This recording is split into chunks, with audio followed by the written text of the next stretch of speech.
Welcome to First Friday 5. It's the third Friday of the month, and we're watching 5 episodes of a TV show and then judging it based purely on those 5 episodes. Today, we are talking about the classic sitcom, Seinfeld. As always, I'm your host, Korbin Zvokel. And I'm your co-host, Kody Webb. And the 5 episodes we are discussing are Season 1, Episode 1, Good News, Bad News, the pilot.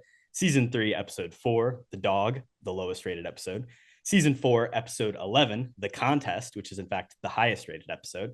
Season 5, Episode 14, The Marine Biologist, which was Kody's pick here today. And Season 9, Episode 22, the big 2-part finale, the finale. Kody, we're back after a little bit of a break. I was dealing with some house issues, some health issues, but we're back. We're here to discuss Seinfeld, which was your pick. I'm excited. Roll the funky music right off the bat. I think it's going to be a fun episode. Are you going to be doing some stand-up today for us, Kody? I could try. I don't know if it'd be very entertaining, so I might lay off a little bit. But yeah, I'm excited a ton to be here, man. I love talking TV. Like you said, a little bit of a third Friday 5. Maybe change the title, which I like a lot too. But back in the sitcom game, if you've seen some of our past episodes, I think it's well established. We like sitcoms. And when I had to, pick a new show here, definitely wanted to bring on one of my favorites. So gonna be a lot of quotes, a lot of stuff flying here, but should be a fun episode, man. I'm very excited. Some bad impressions, I'm sure, as well. No, always. Before we talk Seinfeld, I figured since it just happened this past weekend, I figured we'd talk about the Emmys. The main thing I wanted to talk about was the big topic of discussion. Is The Bear a comedy, Kody? Should it be in the comedy category, or do you think it's all fraud? I don't know if I'd go as far as say fraud, but I don't think it's really a comedy. It's a very serious show with a lot of serious issues. I mean, season 1 is literally like him getting over, his brother killing himself. Like that's the plot of the entire show. So season 2, definitely a little bit more fun, I would say. Some funny moments. I mean, really great cast, comedic cast. Eben, whatever his name is, the Thing is awesome. But I would say no. What do you think? Yeah, I think it is very different from Seinfeld, the show we were talking about today. Like, it is not a comedy in the way that is, and it's probably not a comedy in the way that the shows it's competing against, like Abbott Elementary and the show that beat it out for best comedy, Hacks, are. But I do think it's not like a pure drama. There are very funny moments in it. I think the show is written in a way that's supposed to be comedic. They did I don't know if it was like E! News or somebody was interviewing people at the red carpet, asking people at the Emmys, do you think it's a comedy or not? And honestly, Jeremy Allen White kind of gave who cares as an answer. And, some of the other cast members well, I think it's a dramedy or it's both. And I think that's not necessarily the right way to approach it. But there was one person, Joshua Jackson, who I don't know if you know who that is. They were on Dawson's Creek. They gave this really great answer. And I'll roll the clip where they were basically it is played straight by the actors, but the scenarios are absurd or heightened and geared towards calling out the absurdity of the situation, which to me is a comedy, as opposed to playing into the pathos of a situation, which is then a drama. Yes, there's some sad, fucked up shit. There's suicide and intense family drama, but Maddie Matheson, when you have Maddie Matheson running around with his screwdriver making jokes, I think you do have a comedy there. I mean, I definitely agree. There are very comedic elements of the show, but I don't know. It's difficult because, like you said, it's both. I think it is both, but it's not as straightforward of a comedy, I think, as a lot of that other stuff nominated. I think it's a drama first with comedic elements. So it's definitely tough. I agree with what you're saying there too, because Fack and all of their cousins and stuff, all that stuff is hilarious every time they're on screen. But then you go to Jamie Lee Curtis and John Bernthal and shit is hitting the fan. So it's a give and take for sure. I don't know. I would still definitely put it in the drama range. There's moments I laugh. I mean, Succession, is that a comedy or a drama? Obviously, it was a drama, but that's tough. A pretty funny fucking show at the same time. I think that one's more of a comedy than The Bear, I would say, but it's difficult. It's all objective as well, or subjective, excuse me, not objective. So that's why it's hard to judge, and that's kind of why they messed up. So can't blame them, but I think they got it wrong. Of course, these wins were all for season 2, which we both love. And I think many of them are very deserving when you put it up against the other things in the category. Curious to see what will happen with season 3, if it sticks in the same place or if it continues on. I will say, I think part of it is also the fact that it's a half hour. They've released it. There's something that feels less prestige about it in this end of a prestige era of television where it's like you're going to put huge movie stars in your dramas. You're going to have them be an hour or even maybe longer at certain points. The production value is going to be super high. It's going to take 2 years for it to come out. Like those seem like dramas. Where The Bear, it's like, we're going to release a season every year. It's going to be 30 minutes. It's going to be quick. Like that almost, I feel like, makes it fit into the comedy bucket more, even though that's not necessarily fair. That's a good point. I think the length of the episode does play into it a little bit, because the majority of the episodes in season 2, I think, are like a half hour tops. And then I think you have a couple of your outliers that do have more of like the dramatic stuff. So I think that's a good point, actually. Maybe they're like, oh, we got 8 episodes that are 25 minutes and more of a comedic tone, and we got 2 longer ones that are more serious. So we're just going to go with the numbers. So I buy that argument, actually. I think you might have got me on board there, but yeah. Well, glad I could convince one person here today. But today we're talking about, of course, a show that is no question a comedy, maybe the most influential comedy sitcom of all time. Obviously, comes at a turning point in the century and is just absolutely huge. Kody, what was your personal relationship to Seinfeld growing up? Obviously, it came out in its entirety before either of us were born. But where did Seinfeld come into your life? Yeah, so for me, I mean, it was pretty early on. This was a show that my mom introduced me to, which she does like sitcoms. She was a big like Friends person as well, which as I grew up more, I didn't love that show as much as like say Seinfeld. But it was something like we would just watch periodically on TV, usually on like TBS. They would have like a couple episodes at like the 7 o'clock or 8 o'clock block. That kind of became a routine in my family to kind of watch those. So kind of just like slowly but surely, we made our way through the series with that.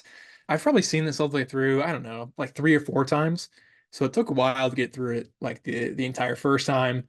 But once I had access to like a streaming service with the whole season, like I went in and binged it a couple times. So kind of just like a comfort show for that reasoning. But kind of like you said too, I mean, just a very, very influential show from a sitcom standpoint. I think it's tough. I think either this or The Office is my personal favorite sitcom. And I might get into that a little bit more. But yeah, just a show for me that I kind of connected with really early.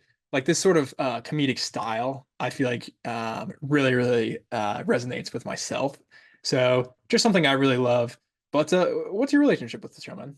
Well, it's interesting because I think this is like both where we are very similar and where we diverge, and that I don't think there was probably a television show that was on more in my childhood than Seinfeld.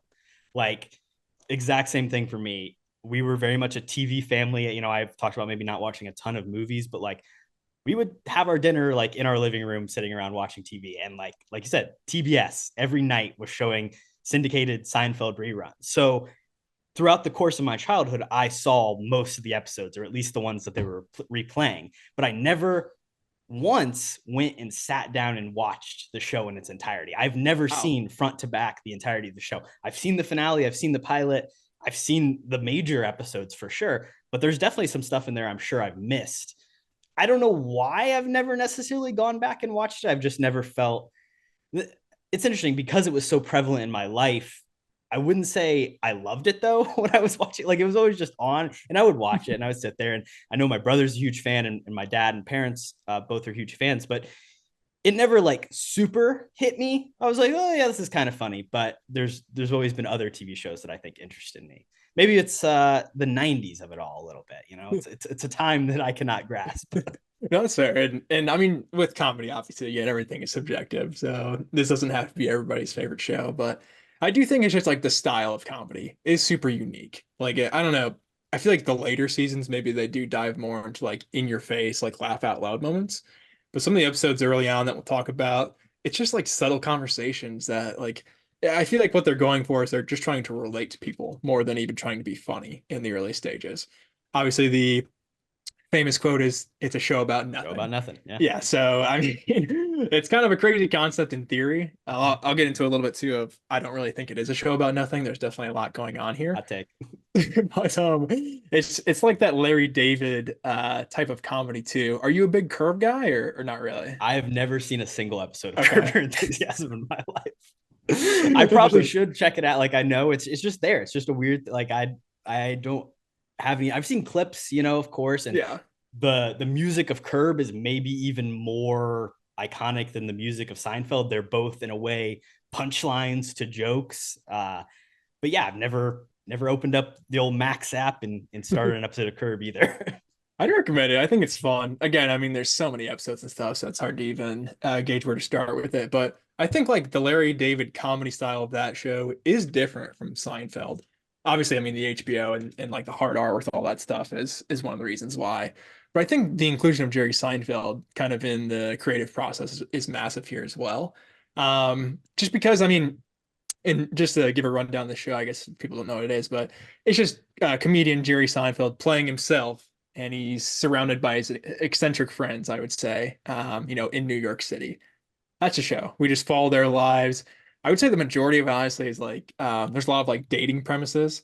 The kind of thing in my head that I always use is like for the Flash TV show, it was like the new villain of the week. Like, oh, who's going to be the villain this week? In Seinfeld, it's kind of like, oh, who are like Jerry, Elaine, or George like dating this week? And that's like your guest star spot. So I think just from like a story perspective, you have tons of avenues because I mean Jerry he should have run out of girls to date at this point because every single episode he's got a new one. It's fucking New York City, baby, man. Hey, heck of a lot of people, which you are aware of. But yeah, I think that just really opens it up to you can go wherever you want with the story. Like if you have a crazy idea, you can work it in somehow. And I think that's the genius of Larry David because I think he has the crazy stories, and then Seinfeld was there to kind of relate it back and somehow make it realistic. So I think that duo is really awesome. Yeah, I wanted to go a little bit into kind of the making of the show and kind of how it was conceived. So just first of all, like 9 seasons from 1989 to 1998, 180 episodes, kind of unheard of again in today. Like I said, the Bears kind of doing something where it's like it's releasing a new season every year, but it's what, 6 episodes, 12 episodes.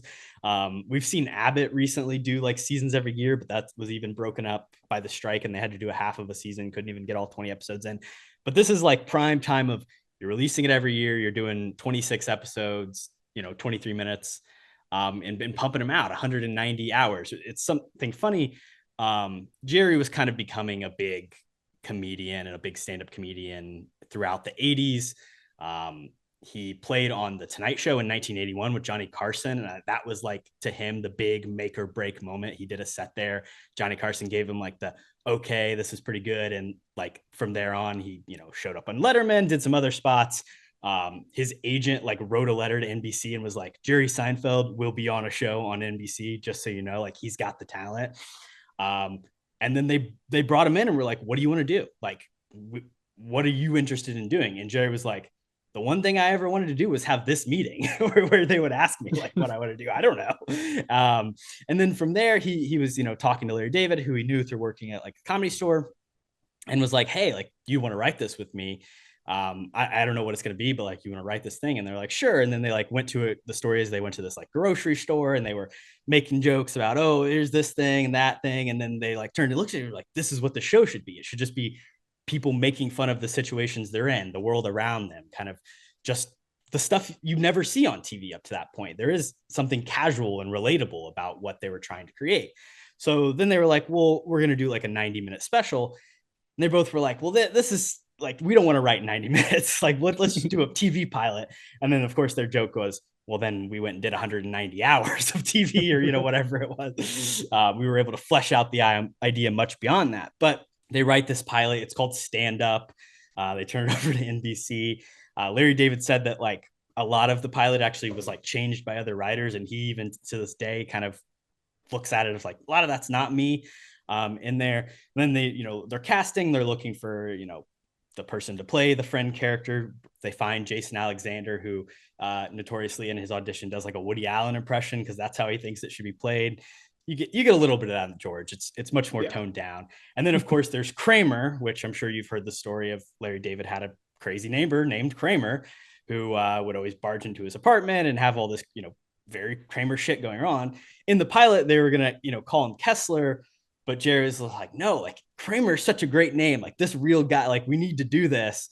And Larry David like went to the guy and was like, oh my gosh, like I know if we involve him in this, it's gonna just cause us such a pain, but we have to use the name. And he ended up getting paid, some money, and he still does like tours as the real Kramer now today. But all these, confluence of things come together to create this pilot.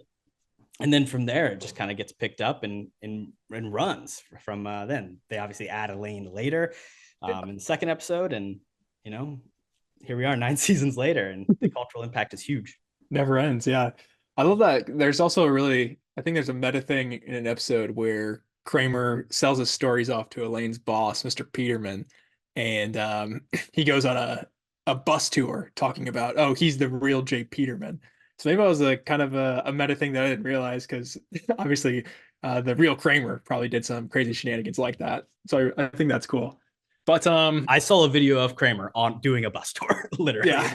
the Kramer bus tour. So 100% awesome. Right. Like that's the thing about the show is it's very metatextual in the way that it's mirroring the real life events of Jerry's life. Obviously, there's a huge plot that runs through the show of them trying to create Jerry, the show, and him and George writing that. And obviously all the stuff, the Kramer, the contest that we'll get to is a real thing that happened in Larry David's life.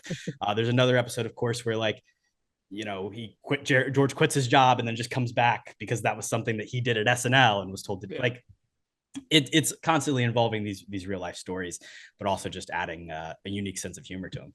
Yeah, I think that's what makes it fun too. And another cool thing as well is like when they did the pilot, it didn't get picked up for like a year after, in a sense.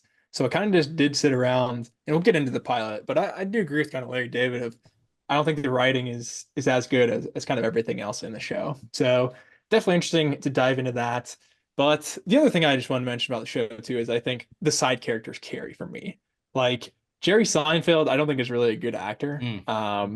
I mean, he's pretty good in the B movie, I guess. Shout out to that.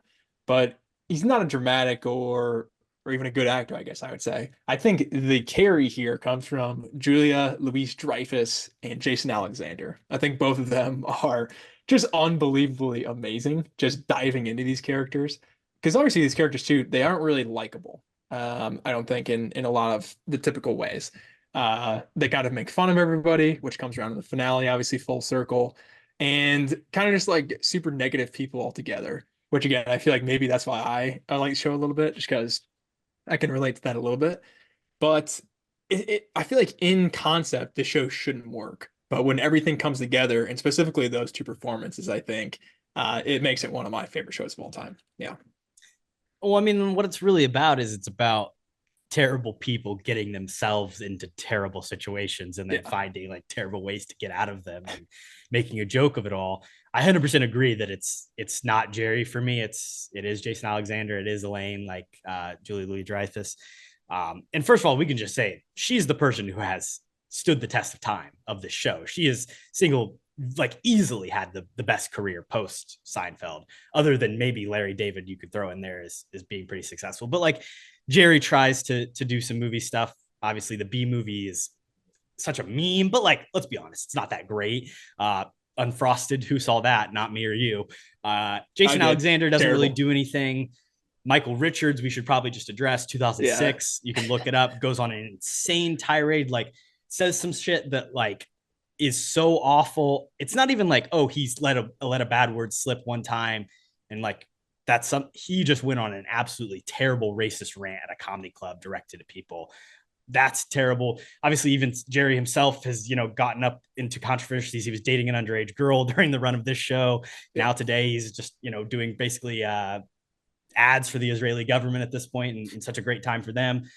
So Julia Louis-Dreyfus, the clear winner. Obviously, she's like one of the most decorated any person in like the history of television in terms of awards. She's won 11 Emmys. She has the most SAG awards of any person ever.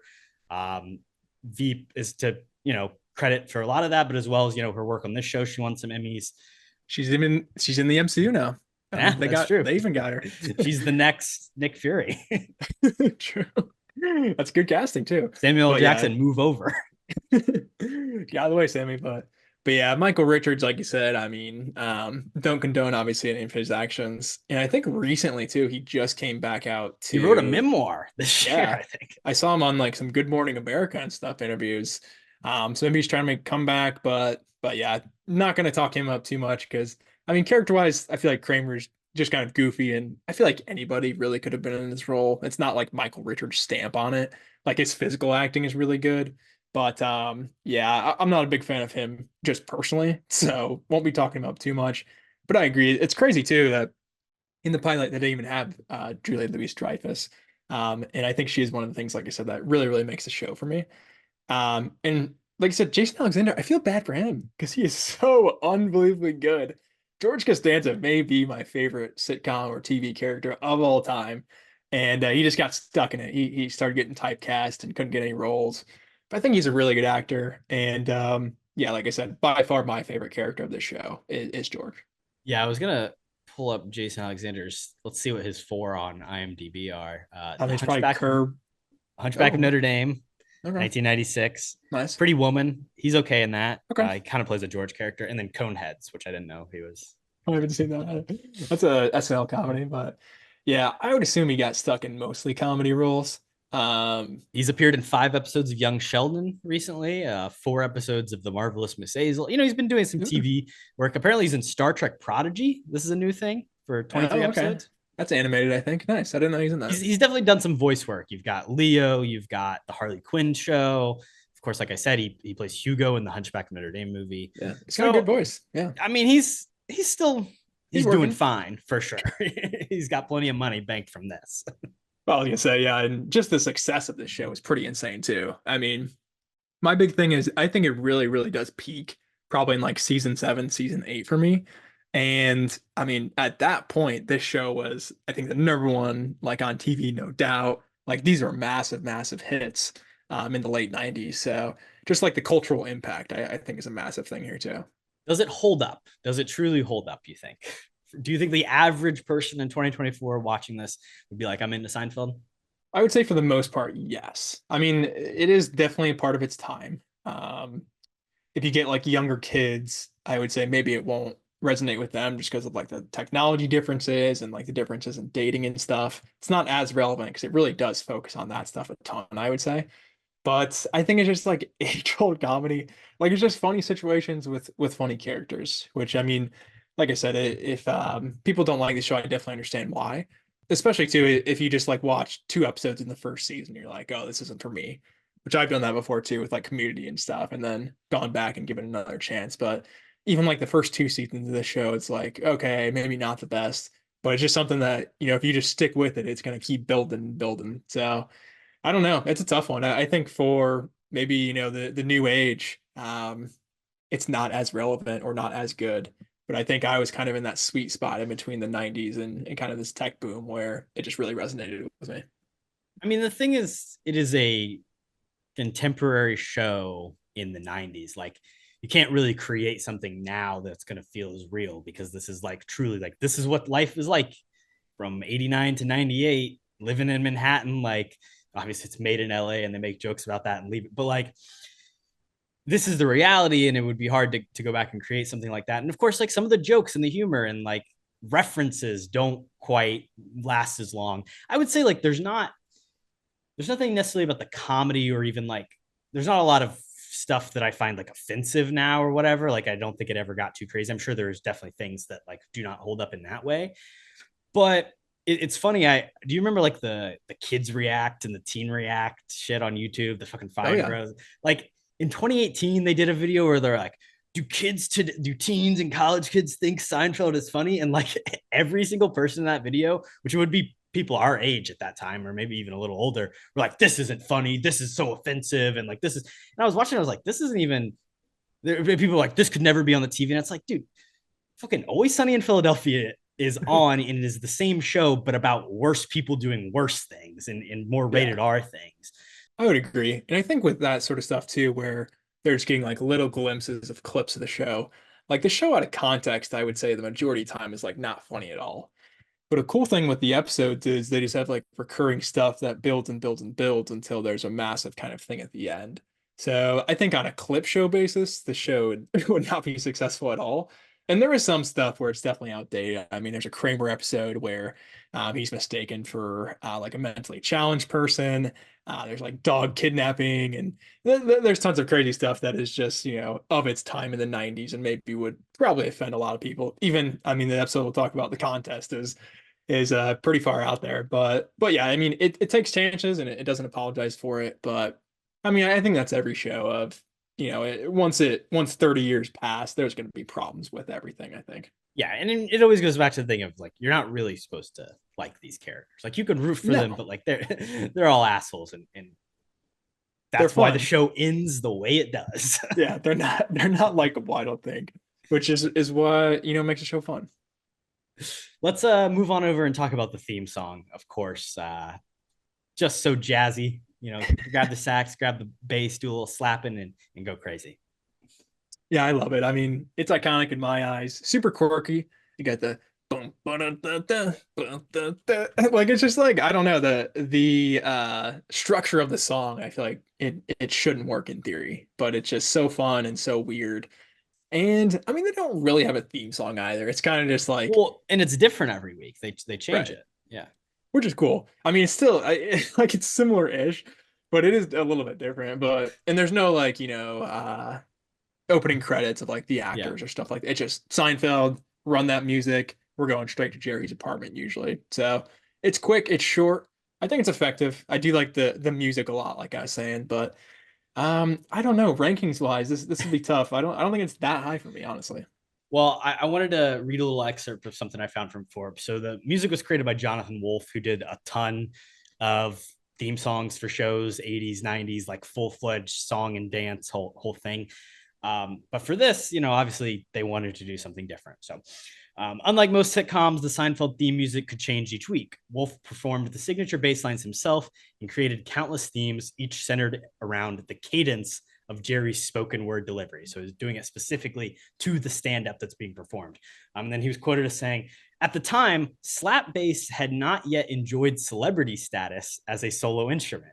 It was an element buried in the mix of funk music, but it could start and stop to allow for Jerry to tell his jokes, hit the punchline, and I would fill in the blanks. Maybe accentuate with that slap bass, the end of a joke, like a vaudeville rim shot. The frequency range of this bass, in a general way, stayed out of the frequency range of the audio of his voice as to not compete. And what was my approach to the Seinfeld theme? To create Lego pieces of music that were modularly manipulable, so that for every monologue, I could create a different recording to complement the timing and length of each. I really enjoyed that assignment because it was weird. It was something from Mars. Nobody recreates the theme for a TV show every week. So that right there, like, makes me like it a little bit more, like this fun little puzzle piece of like, I've got to play it to whatever dumb shit Jerry's doing. And of course, like, Jerry has such a unique way of delivering his stand-up. Like, the music, you could probably do a different like, it doesn't fit the same. It's perfect for him. That was really interesting, honestly. And yeah, especially too in the early going, obviously the opening was more centered around like Jerry's stand-up. So I feel like that does make sense of, you can't do the same thing every time, just because with his weird deliveries, half the time the music's going to be playing over him. It's stuff like that. So super creative. Shout out to that guy. I did not know him at all or his story, but that is really awesome. Shout out to, there's a lot of creative people out there, man. Yeah, crazy. It's the little stuff that makes the show last this long. That's for sure. In the rankings, I don't know. For me, like, it is pretty iconic. Like, I feel like it's upper half at the very least. It's solid. Oh, I don't think it's down with some of the stinkers we've had here. Not in the cursed national treasure Scrubs area. No, I'd say it's definitely above those. Somewhere mid-tier. Do we think it's better than the New Girl theme, the Clone Wars? I mean, that's our next tier up. I would put it above New Girl. I would as well. Clone Wars is solid. What's the one above Clone Wars? Avatar. Well, New Girl is above Clone Wars, and then it's Avatar: The Last Airbender. Oh, so New Girl was already above. Okay. I think that's a good place to slot, honestly. Do you think it's better than Avatar? I would argue not, just because that theme song, well, it's longer and I mean, it's more consistent. Also, some spoken word, of course. Is Katara's performance better than Jerry's stand-up? I think that's the thing. It's like, if the stand-up's good, which I'm gonna say it's not all great, it would probably be higher. But like, the hit percentages, I mean, spoiler, maybe 30% from the field. Yeah, I agree. I mean, spoiler for what we're going to talk about in the pilot episode, but like Jerry's stand-up is probably my least favorite part of most of the show. So I would agree with you on that front. I think that's a good place to slot it. New Girl again, it's a tough thing with that theme song just because they changed it with like the last couple of We seasons, have a lot just of beef with that. ruined everything. So yeah, I think just for the quirky music, even though it's not like a great theme song real, kind of like a classic sitcom, which I feel they could have done. And they did do an episode actually, like the third to last one, where they actually do like a full-fledged kind of intro with the theme song, which it's okay. So I kind of like how they do it, and I think that's a really good place to slot it. I don't know if I've seen that. I'll have to check that out. It's not bad. It's what you would expect, but Yeah. not great for some reason. Thanks for listening to the episode. You can follow the rest of our happenings over here at Kody and Korbin Have a Podcast on Instagram, Twitter, and TikTok at Cap Podcasts, KHAPODCAST. Please follow us on Spotify, give us a rating, subscribe to our YouTube channel, and follow along for more. Let's get into the episodes. Let's start talking about the pilot, which definitely is a pilot in the sense that like it's very different from the rest of the episodes. You can see the kind of work in progress stuff that they're going for. The credits are like over his stand-up, like black and white, real serious stuff. Here's a couple things that I noticed that were different. Obviously, Noah Lane, they're in an entirely different coffee shop. Kramer hasn't left the building in 10 years. Yep, I don't know if that continues for very long. And then also Kramer has a dog. Yeah. This is the first thing I was going to talk about too. It's just like, this is a completely different show. Like, I don't even know what this is when I watch this. Another massive thing too, obviously Noah Lane, which we mentioned, but there is another female actress. Her name's Lee Carrington. She's actually third billed. She's just like their waitress at this different restaurant. She has like a couple. She was supposed lines. To come. Okay. Exactly. Yeah, I guess I did. She was there, but I didn't realize that was supposed to be like a reoccurring character. Yeah, that is interesting. She was supposed to be like the Elaine role in a sense, which is funny. And then, oh yeah, the restaurant's name is Pete's. What the fuck is Pete's, dude? Not my monks. And like you said, I mean, the Kramer stuff is weird. Also, I think technically in the pilot, his name is Kessler. I believe Seinfeld calls him that. And then yeah, he's got a dog that like drinks out of the toilet. He's like a real weird guy. Like his one interaction with George in this episode too is just like super awkward comedy and just supposed to make you feel uncomfortable. I'm not sure if they did run with that of he stayed in the building for like the first couple seasons. So I remember there's an iconic episode of the Chinese restaurant where they're just waiting for a table, and that's the entire episode. And Kramer's not there. And I think that is season 1. So they might have run with that for a little bit, but just not talked about it as much. But yeah, and also George he's wearing this hat. It's like people might not get this reference, but it's if you've seen the show Impractical Jokers, there's a guy named Q, and he wears like the same hat every episode. That's the hat that George Costanza is wearing, which I don't like that. I want no hat. I want bald George. I think you gotta see the hair. Yeah, that's prime George. But yeah, like I said, I mean, this just feels like a completely different show to me. It does have the through lines of kind of the conversation topics, which I like, where the opening is like talking about, buttons on a shirt, and they're just talking about laundry for the first, 10 minutes. So it's still a show about nothing, but just a lot of kind of little differences that irk me for sure. Yeah, like that's the stuff I like. Like it's a show where it's two guys at a coffee shop. They're talking about relationship issues, reading or misreading signals, all that stuff. Yeah. It works, he recorded the Met game, and then it gets spoiled for him. Like classic, just shit that happens to you, nothing super crazy or over the top. And obviously the show becomes more and more exaggerated as it goes on. And I mean, like you said, I mean, basically they're talking about real life relationship stuff of like signals from women and what this means and what that means. And Jerry's trying to figure out if this girl is interested in him. So like relatable stuff, I feel like in general, but I think it does really focus on a stand-up routine, like I said, too, just a little bit too much. It keeps coming back in a way, Yeah. I mean, even like season 3, they do it a little bit interspersed through the episode, but by the end of the show, you're doing intro, you maybe do an outro. Yeah. This, it's like 4 bits in the whole episode. Yeah. I think they're maybe just trying to use that as like star power. And obviously you don't have to spend money on on a shoot and actors and all that stuff if you're just, filming a guy doing some comedy in a club and stuff. So I understand from a pilot standpoint, but I don't know, not great all around, I would say here. This is definitely my least favorite episode that we'll watch today. Oh, just going back to George too. I think he's just too confident. He's got a job. He's a realtor. I don't like season one George. I like scumbag George, who is, homeless or living with his Downtrodden. parents. Yeah, that's my favorite George. So I thought his character was standing out as not really something that was consistent with the rest of the show. And obviously, there's just a gaping hole of Noah Lane that I think is pretty evident too. So not great all around, and definitely some big holes for me, I think, in this episode. Yeah. I mean, even like obviously in the next episode, they introduce Elaine as his ex-girlfriend or whatever. They recently break up. But like that's an interesting thing that doesn't necessarily really remain very prevalent throughout the show. Obviously, it's still important near the end, but they do relapse, I think, in season 1 and season 2 as well for like an episode. They like get back together, and then the next episode it's never talked about again. So I think, and they do make meta jokes about that when they're making the fake TV show Jerry, of like the studio's really pushing for him and Elaine to get together, which I think was definitely something that NBC was probably pushing as well. So a lot of fun stuff with just like her kind of inclusion throughout the series. But that's one of the things I really like a lot too, just like so much, like you said, real life meta stuff, but just like even meta stuff within the show or within the characters. It's just like so deep, and I feel like you could dive into these episodes, for a lot more information that might not be necessary. But I think it's really cool, just like the inspiration behind a lot of this stuff. yeah, it's one of those shows where it's like the making of and the creation is almost as interesting as the actual product. I mean, with Larry David behind the camera, yeah, that's going to be an absolute, I would say. Well, and something I wanted to bring up, I guess I'll save this a little bit for the pilot, but like you say it peaks in season 8, Larry David leaves after season 7. So that's true. He comes back and writes the pilot, but your favorite episodes are non-David ones, apparently. Which is crazy.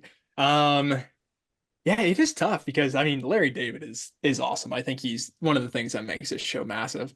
But they found success without him. So maybe I'm a Larry David hater and I didn't realize it.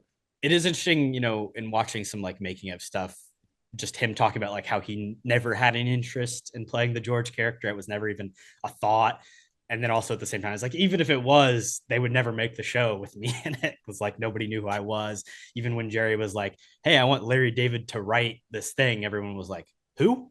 Like he was a nobody at that. He had done some stand-up, but he wasn't really known.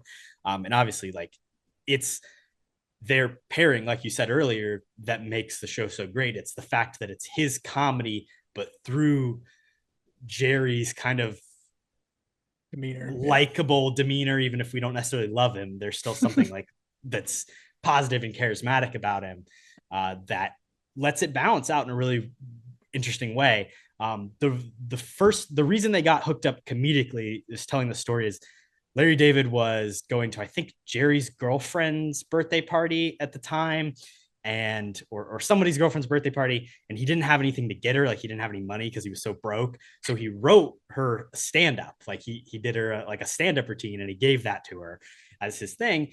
And she was like, oh, I'm too drunk. I can't like perform this right now. Jerry, you perform this stand up. So then Jerry did it, and it like killed. And everyone was like, shit, like his writing is really good with like your delivery, and like it all worked together. That's a crazy coincidence. Shout out to that too. But I think another thing with it is like just like the immaturity of Seinfeld, I think plays into it, because I think Larry David is almost the opposite of like he's super serious and he can get angry quickly, but when like his dialogue is coming through Jerry of like he has that likable demeanor and he's so immature with everything. I think it is that kind of that perfect mix, and they work really well together, obviously. Yeah. Let's talk about another maybe unsuccessful episode, season 3, episode 4, the lowest rated one, The Dog.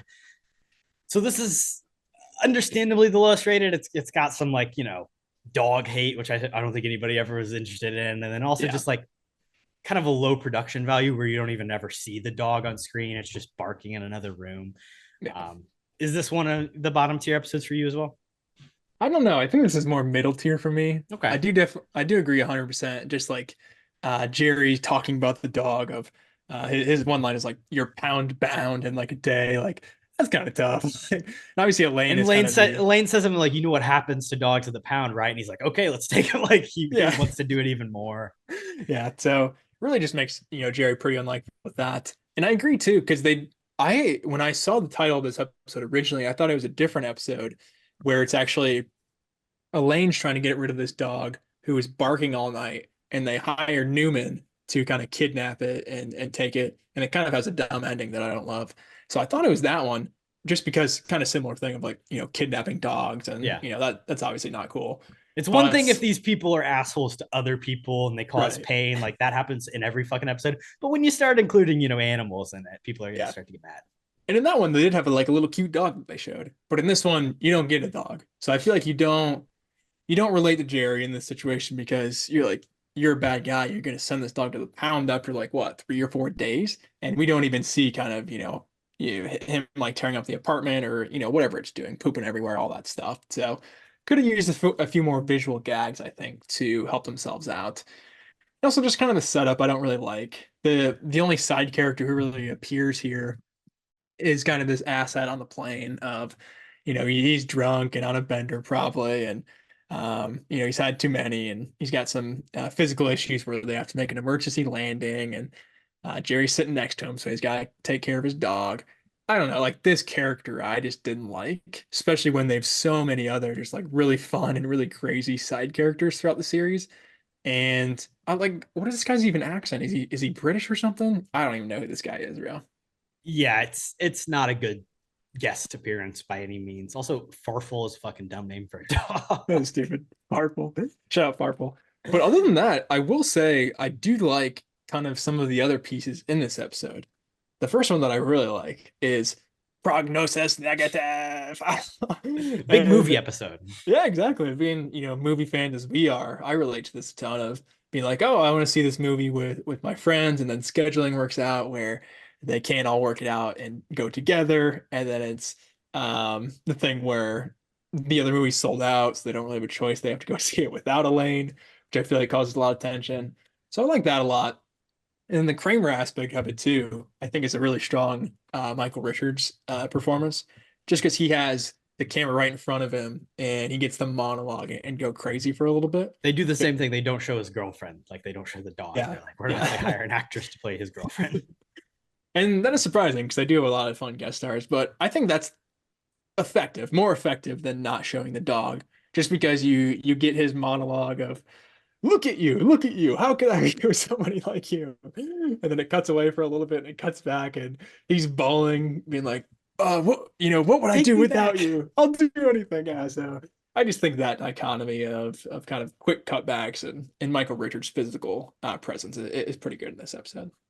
Yeah, that stuff's fine for me. I like the George and Elaine, when the two friends of the group that maybe have the other friend in common have to spend time together, and then they don't know what to talk about, and the only thing they can talk about is to make fun of Jerry.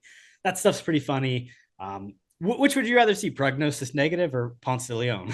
Definitely Prognosis Negative, even though evidently it was really bad. And the way Jerry kind of describes it at the end, he's like, oh, it's really slow, nothing happens. Kind of reminds me of Interstellar a little bit. So shots fired. But Ponce de Leon, that doesn't sound kind of like my cup of tea. So I'd definitely go Prognosis. The reason even Jerry wanted Larry David to be his co-writer is because he was the only comedian he had ever known to have written anything. He's like, I know all these guys, yeah, they do their material, but Larry David wrote a movie script. He just wrote it. Nobody had picked it up or nobody had seen it. He's just like, I know this guy and he's written a movie script, so I know he knows how to write something. And funny enough, Prognosis Negative is a real script that Larry David had written in the 80s. I don't know if it's the same movie, but never gets made, of course. So it's kind of shots at his own script a little bit, which is fun. I like that a lot. I didn't know that. I think it doesn't come up in other episodes maybe as well. Not really. No. Okay. No, it's kind of a one-off. Prognosis Negative. Shout out to it. But I was gonna say too, I do really like the George and Elaine stuff, because what season? This is season 3. Okay, early on in season 3, and this becomes a very, very strong relationship as the show progresses. These two definitely become not as good as friends as they are with Jerry, but definitely very, very good friends. So I like that a lot more. It just creates more avenues and opportunities for the show too, because they can give out side plots to just like specific characters. They can you can pair people up. Yeah, you can pair up Elaine and Kramer, or Elaine and George a ton more. When in like the first 2 seasons, it's mostly just like all of them together. It's not as much as spinning them off and then bringing them back together, which I feel like is your typical Seinfeld episode of you have two people here, one person there, everything spirals into craziness, and then somehow they all end up together at the end for one massive joke, which definitely is something that happens in my episode pick that we'll talk about. But I think this is kind of just like laying the groundwork of that a little bit here early in season 3, which is pretty cool. What makes this show successful is that it was able to be like, okay, in season 3, we're going to start iterating on these relationships and how could we pair people up and make this last for another 6 seasons, despite being a show about nothing. Yeah. Shout out. It worked. We do not condone dog murder whatsoever. We don't condone Farfel's actions, Jerry's actions, or his owners. Just everything involved with the dog here, I think, is a big negative for me on this episode. And also it's in the title too. Bad plane set too, just like the biggest, widest plane that he then collapses on. Very not great production value. Yeah. I was gonna say that too, like, because when I was thinking of a top 5, I was thinking about like a top 5 locations, but like the pilot and this episode just have like the worst locations ever.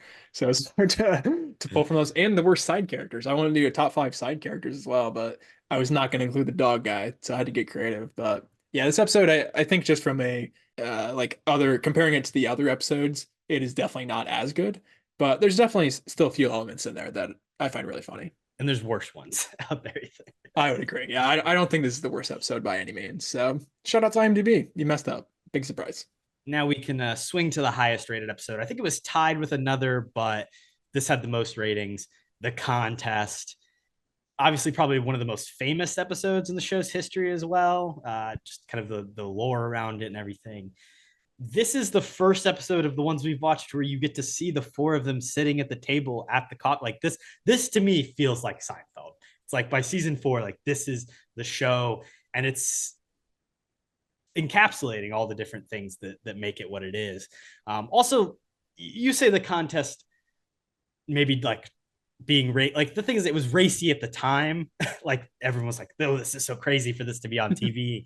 And it's really crossing a line. Obviously, I don't think now it would be considered anywhere near as crazy, but it is. I think it's a fun conceit. Yeah, I agree. I mean, this is just like the most R-rated thing I think the show had done up to this point as well.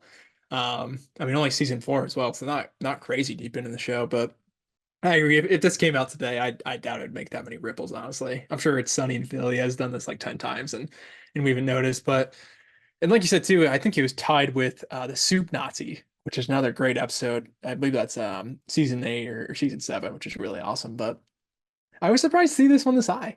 It's not my personal favorite. It's probably not even in my top 10, but I think it's still pretty solid. Like you said, I think just the essence of the show is really, really captured. Just because like it's about these 4 friends and how tight-knit and how close they are, where they are involved in each other's personal lives pretty much 24/7. And I think just like that group dynamic is really interesting.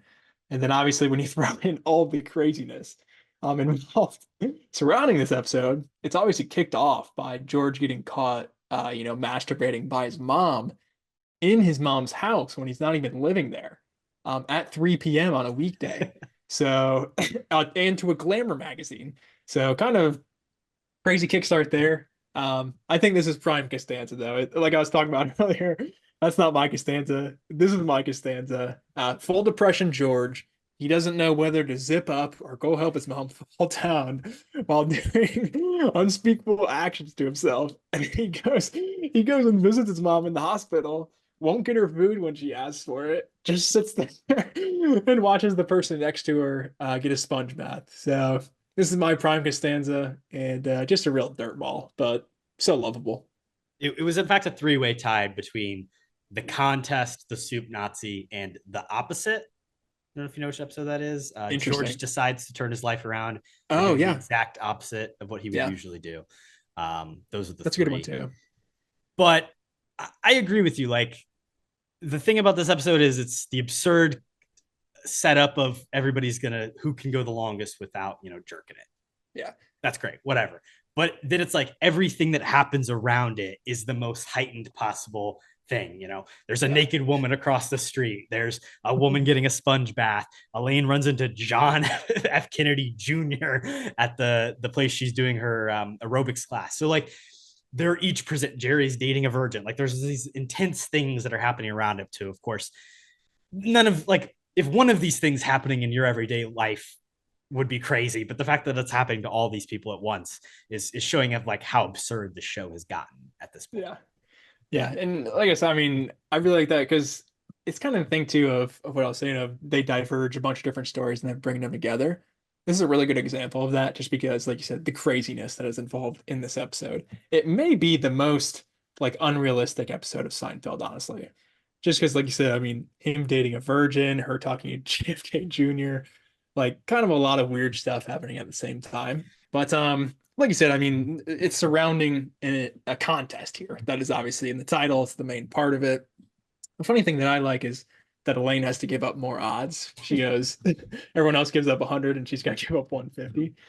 And then, I mean, like you said, too, the naked woman across the street, I feel like just heightens it to almost an unrealistic thing where there's literally something tempting them just out in public, being like, oh, like lose the contest in a sense. And then Kramer, of course. Right. Well, he loses pretty quickly. I'm out. Well, yeah, of course, Kramer, the iconic I'm out. But then even beyond that, he goes and goes across the street, takes care of things. Yeah. Well, he should have just done that off the bat and then he wouldn't have lost the contest, right? That's true. So technically by the rules. Yeah, not smart. And then, well, Jerry, too, another dumb thing is, well, he's dating a virgin, which, I mean, that's fine, obviously. But once he gets to the point where, he's dated her for a while and they feel comfortable to move things forward, right before they're about to seal the deal, Jerry's like, oh, by the way, I've been having this contest with my friends. Like, what are you doing, bro?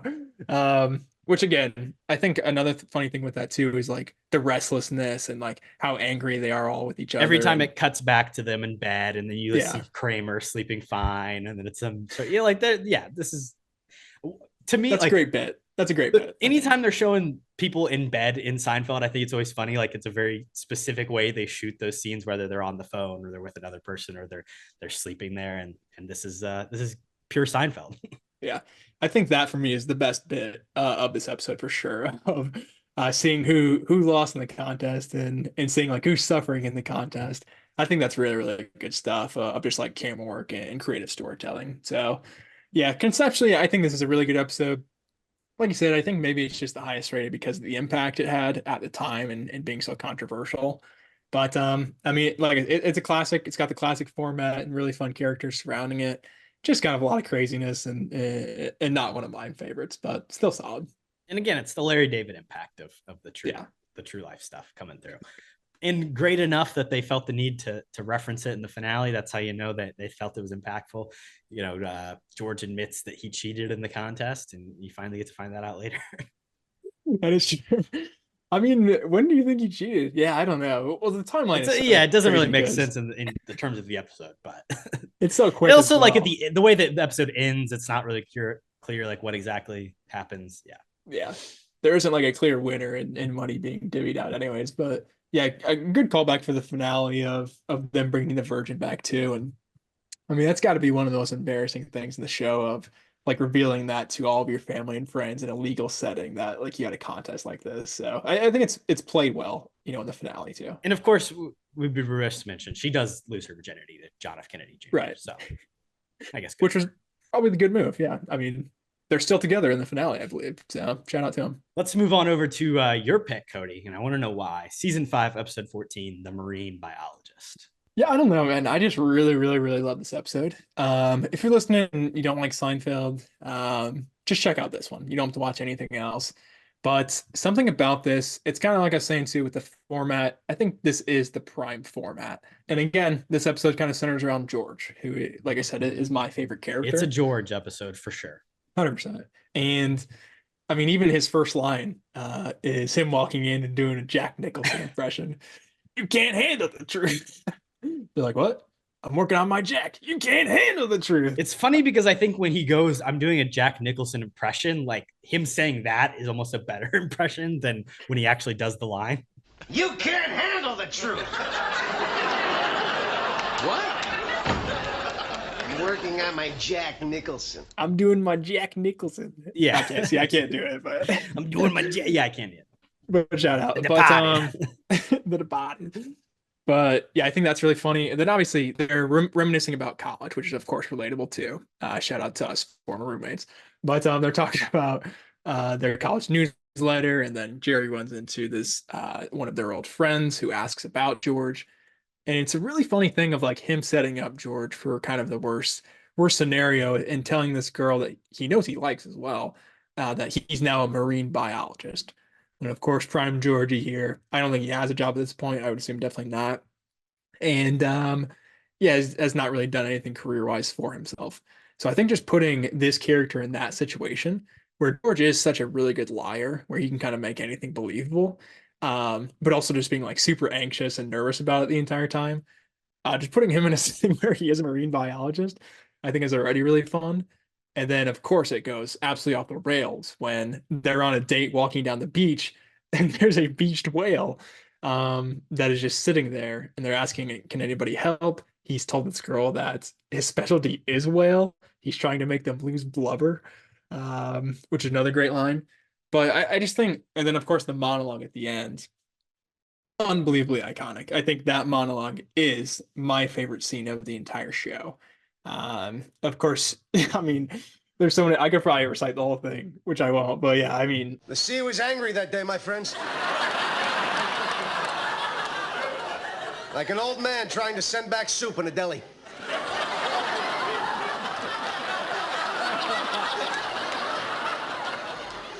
I got about 50 feet out, and suddenly, the great beast appeared before me. I tell you, he was 10 stories high if he was a foot. As if sensing my presence, he let out a great bellow. I said, easy, big fella. And then, as I watched him struggling, I realized that something was obstructing its breathing. From where I was standing, I could see directly into the eye of the great fish. Mammal. Whatever. Hey, what did you do next? Well, then, from out of nowhere, a huge tidal wave lifted me, tossed me like a cork, and I found myself right on top of him, face to face with the blowhole. I could barely see from the waves crashing down upon me, but I knew something was there. So I reached my hand in, felt around, and pulled out the obstruction.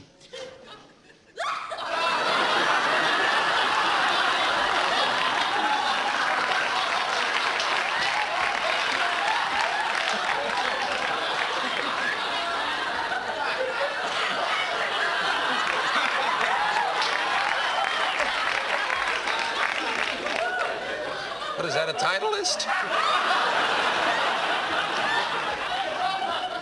A hole in one, huh? He just knows he has an audience for once, and really just wants to ham it up. Another line, easy, big fella, I think is really great. And then, of course, the golf ball reveal is awesome as well. But again, it's kind of the Kramer tie-in that I think makes this episode so good. Just off the bat, for no reason, he's monologuing to Jerry and George about how he just wants to hit golf balls into the ocean, and wouldn't that be the most fun thing ever? And he has a really good like physical kind of monologue going over that, which is just like a classic Kramer moment. And then of course it comes all the way back around to the hole in one line, which is awesome. But yeah, I don't know, kind of like you're saying too, just them sitting around the coffee table in that last scene. I think it's just classic Seinfeld, and yeah, I really love this episode. I could probably talk about this one for an hour if I'm being honest. I think this would be a good one to show a person that hadn't seen the show or doesn't really know what it's about, because like you said, it's everything that Seinfeld does well at firing at the highest of cylinders, where it's like you're going to interweave all these stories together and each individual one is going to be pretty funny.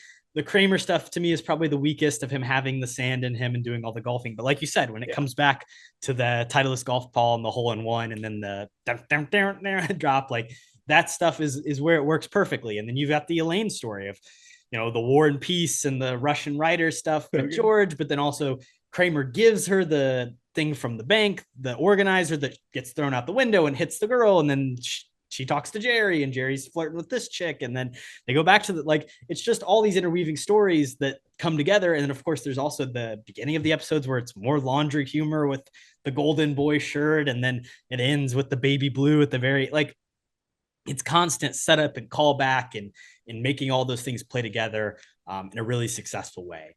And it is definitely a Jason Alexander showcase, no doubt. Yeah, 100%. I agree too. I think even all the small jokes, like you said, they have their big moments of like callbacks that are really, really fun. And yeah, I agree too. Like the Kramer stuff, that's definitely the weakest part for me. We also do get a Newman sighting in this episode. Yeah, very out of nowhere. Just I don't get why he gets hit with a shoe for no reason. Yeah, because I guess the joke is Kramer is trying to get the sand out of his shoes, which is a recurring thing. Which, like I said, that's my least favorite part, or least favorite joke I would say in the episode.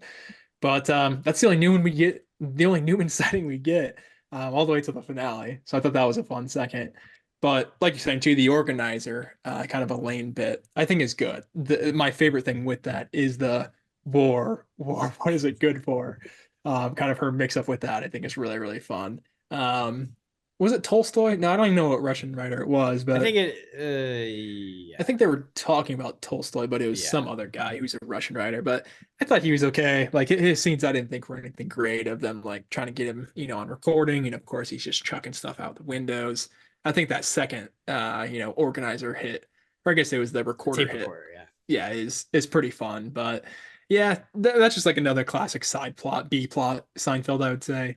But I think just the way they weave together, like you said, for that George finale is pretty awesome. And it's the thing of like all these situations, like I said, are ones they get themselves into or they get each other into, whether it's Jerry telling the woman that George is a marine biologist and then everything goes from there, or Jerry needing to get this girl's number and like that's why he connects. Like all this stuff is because of each other's selfishness, to their own decisions.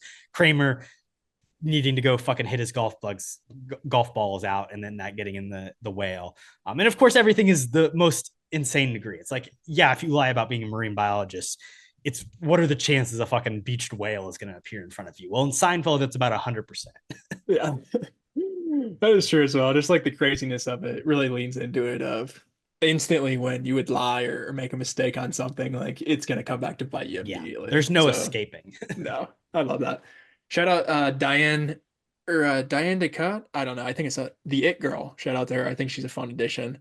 But yeah, I'll tell you what, man, that whale scene gets me every time. Him calling it like a fish and getting corrected as a mammal and stuff. Like he's trying to sound like super scientific and he's still getting everything wrong. So yeah, shout out Jason Alexander, man. Just absolutely killed. And then speaking of things that they'll never be able to escape, let's talk about the finale where they get put in prison. Like I said earlier, David had left after season 7, but he comes back to write the finale. This is the biggest show of all time when it's on and when it's coming to an end. It was the #1 show when the finale aired. How do you end a show this big and this important? Well, you bring back all the previous characters and you fucking stick them in jail. Do you think it's a good finale? I think it's okay. I think it is definitely, it's hated on, I think, pretty popularly. I don't know. I'm not like, oh, this is terrible, but I'm also definitely not like, oh, this is great. I think I'm somewhere in between. It kind of like you said, just for the scale of how big this show was, there's definitely a lot of pressure for the finale. And I mean, it's a show about nothing. Like, what do you do other than just have them hang out and do nothing? So obviously the plot is their pilot gets repicked up, Jerry gets repicked up, and it gets picked up for a full season actually, and they're just given a private jet where they can go wherever they want before they're going to move out to LA for in a couple weeks or whatever. So I don't really love that stuff. I mean, that's the majority of like the first half of the finale too. It's just like them randomly becoming successful and they're all happy and they're just trying to figure out where to go. And you have stuff with Newman, I guess, too, which carries over a little bit. But then, of course, they get on the jet and Kramer's jumping around because he's got water stuck in his ear, and they almost crash. I think that scene specifically of the plane plummeting probably is my favorite part of the finale, just because, like you said, there's some fun callbacks to George being like, I cheated in the contest. You have Jerry and Elaine almost, saying like, I love you. I've loved you the entire time. I love United Airlines. Yeah, that too. But I think that is, or even ending the show at that point, I think would have been successful. Well, it feels like a meta moment because they're like, is this really how it's gonna all end? Like, is it like, I'm sure at the time some people were watching were like, shit, is this it? Are they gonna die here in this moment? And of course everything about this show, I don't think the finale is for the fans, really. It's very much like, this is how we're gonna end the show, and they're gonna, like I said, at the end of it, they get fucking put in jail. It's a slap in the face because they're terrible people. The law too is, I don't know, it's just so stupid. I mean, I don't even know where they land. It's somewhere in the it's in Massachusetts. East Coast. I can't remember the name of the city. But they randomly just installed some Good Samaritan law where legally you have to help someone if they're being robbed or a crime is being committed against them. And then, of course, just inexplicably, they have a video camera of this one situation, and they're making fun of this guy while he's getting robbed. It's just like, I don't know. It's so unbelievable that all this stuff would line up. They were on their way to Paris. They only stopped because of this weird plane situation. And now they're put in this one city, which is the only city in the country that has this one law. Just like, I don't know, kind of stupid with that. And then moving on to the court case. Big trial. Yeah, again, I mean, it's fun having all these returning characters who they've wronged in the past come back. But it kind of, I feel like it hits it too hard of like, we get it. We've watched the show. We know these people are not great. But when they bring them back to back to back to back of like how they've ruined all these people's lives. And they're obviously, it's out of the context of the episode where like they're all bad things, but I think it's a cool recontextualization because it's like, hey, when you watch this show the first time through, you laughed at these jokes, you rooted for these characters, and it's like, now we're going to bring you back. Hey, you remember the fucking bubble boy? You remember the old lady he stole the rye bread from? Do you remember the virgin that he told about the contest? The doctor that fucking George was happy when his fiance died? Like, there's a lot of shit that they've done, and it's fun to see it kind of be like, hey, remember this? They're fucking terrible. I do kind of have beef with the doctor because I've seen that episode a few times. I don't know. I think George holds it together. Not restrained. Well. Yeah, when he gets the news. So I kind of disagree with that. But even there's a little one that when I remember watching the finale for the first time, they got the guy who was just a security guard when George and Jerry both publicly urinated. I was like, man, I would have never thought to bring back that guy. So I think maybe just bring back like 5 instead of like 15 like they did. Like Babu's awesome. The Soup Nazi's awesome. Like bring back George Steinbrenner. Steinbrenner's fun. Of course, Larry David. Got to make an appearance. But I think it was just too much in a sense. And like you have Jackie being their lawyer. That's going to carry most of the episode. So I really like kind of that character and that actor. And even his arc in this of hooking up with the girl Jerry never got to and in their whole situation with Elaine, obviously. But it's kind of just like a lot of callbacks. I do like the resolution. I even like the end credit scene of like Jerry doing stand up in prison. I think that's really, really funny. Doing a little crowd work. And of course, the ending line too of when the decision is made that they're going to spend a year in prison, they're just sitting around in the cell. And then, of course, the last line, technically the show is the callback to the pilot talking about, oh, isn't that button kind of useless or whatever it is. So in the wrong spot. It's too high or too low. Yeah. I think that's a cool through line of having that being the first line and the last line of the show, and kind of just puts a button on it. No pun intended of it is literally a show about nothing. And these characters haven't really learned anything over the entire run. They're the same people. Yeah. Yeah. That's the thing. It's like truly nothing has changed. They're going to keep having the same conversations that they've had for the past 9 years. I like James Rebhorn as the prosecutor. I think he's a fun little guest spot appearance. Kind of just, I love the little speech he gives. I mean, both the lawyers are great, but the judge, he's all right. I don't know if I love where Judge Vandelay George is trying to seduce him. George's mom. Yeah, that could have been left on the cutting room floor. But I do like his name's Vandelay, which is George's fake architect name. But it didn't work out. It was bad karma, I guess. Yeah, wasn't a good sign. Any final thoughts about these episodes? Yeah, that was pretty much it. I think from start to finish, I would say it's fun with First Friday 5 too, because the pilot and the finale are not two of the strongest episodes, I don't think. So it's cool to see kind of like a couple of really good ones and a couple of really bad ones, just talking about the entire show. But yeah, I think these are good episodes. I think maybe the Soup Nazi would have been a fun pick for mine as well, which is a classic. But yeah, overall, I think this is a pretty good showing and feel for the show, obviously, other than the pilot. Yeah, you get the good and the bad. You get to, because that's the thing. Like, when you have a show with this many episodes, like there's You're going gonna to be some low spots. You're And I gonna think this have is a both. good representative sample size of kind of what the show is. And to me, honestly, like despite having not seen all the episodes, I had seen the pilot before. And I had definitely seen the finale before. And I think the finale does work for what this show is. And like, I think it holds up better now than probably like having, if you watched it live and you're like, oh, this is how it's going to end. But like, I think it stood the test of time for me. I agree. I do think it's definitely overhated, but like you said, I mean, at the time with all the hype, it was just hard to kind of live up to that in a sense. But I don't think it's bad by any means. Let's talk about our top fives. We, of course, have both made a top five list from things from the episode. You teased a couple maybes. What'd you end up going with? Yeah, so I ended up going with top 5 things Seinfeld is about. Oh, okay. Because it is the show about nothing. So number one, and it's kind of going episode to episode here a little bit, but number one, how comedians come up with their material, which is pretty much the pitch of the pilot show. Obviously, like you're saying, the stand-up is a massive part of that. But I mean, that is kind of what the show's about, the first couple seasons of crazy stuff happening to his friends. And then we cut to the comedy club and he's making jokes about it. So yeah, he's doing a bit that's like not exactly about what happened, but like you can see where the conception of the idea, whether, oh, they were just in a laundry room. Let's now do the bit about how laundry is a nightclub. Exactly. So the inspiration there, definitely about something. Number two, a ragtag group of friends who share everything with each other. I think that is my favorite part of the show, is just kind of the construction of this friend group and kind of their inclusion of each other in their personal lives, and the depth of that inclusion is really, really fun. So that's definitely about something. Number three, dealing with your parents' expectations. Oh man, we're getting deep here. George Costanza didn't live up to his family standards. Shout out Frank Costanza as well. I wanted to mention Jerry Stiller earlier. We didn't see him. Well, we did see him in the finale, which was awesome. But shout out Festivus. That's another highly recommended episode for myself. Actually, the opposite episode. Nah, there's an episode where Elaine and George's dad get into a fist fight at the end as well, which is an all-timer. But I'll keep moving on. Number four, mocking people is wrong. We're going straight to the finale.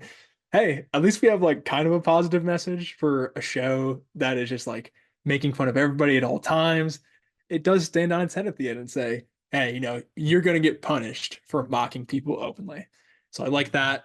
And then number five, last one, friendship always survives. Like I say, the through line from episode, one to episode, whatever, they're still the same people. They still, are, like you said, gonna keep having this conversation for 9 seasons past this that we're not gonna film. So I just really love kind of that connection between these characters, and it is pretty much forever. So the show is about something, I would say, and those are my top 5. Well, that's beautiful, Kody. I'm glad you could share that. What's your top 5? My top 5 are top 5 stand-up bits. So of course, okay. It's a little heavy with a lot of pilot. I ended up finding, let's see, 3, 4, 5, 6, 7. There's 12 total across the episodes we watched. So here's the top 5. Nice. I'm gonna go number 5, the crowd work at the jail. It's not like his best jokes, but I think just like situationally, him in the orange jumpsuit, it kind of cutting around, be like, "What are you in here for?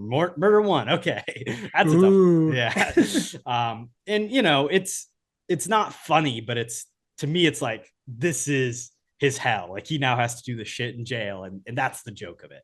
And then number 4, when he talks about how everything in an office is about sitting down, we need to have a sit down, or maybe we could sleep on it.